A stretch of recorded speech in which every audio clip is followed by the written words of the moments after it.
Hello mga kachunggo, welcome to my channel, Chunggo TV. Naku, ang hirap na sitwasyon ngayon mga kachunggo, no? Dito sa Pilipinas, sobrang mahal ang mga bilihin.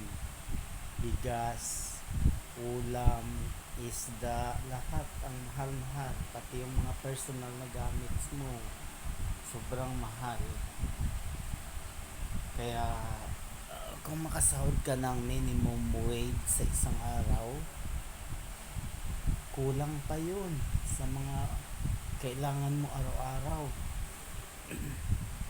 Lalo na kung nag-uupa ka ng bahay, babayad ka ng kuryente, ilaw, tapos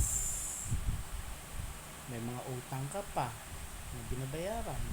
So paano ka aasinso niyan?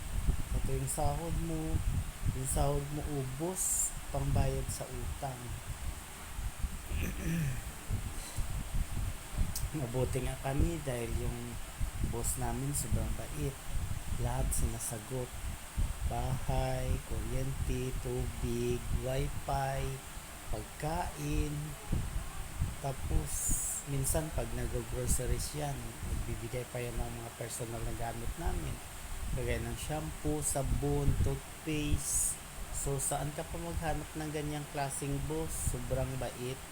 Kaya maghanap kayo ng boss na sobrang bait, na hindi kayo kaya iwanan simula hanggang dulo.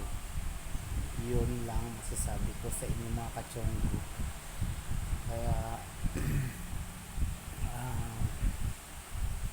yun. Sana subscribe nyo naman ang channel ko, follow and share. See you my next video. Thank you. God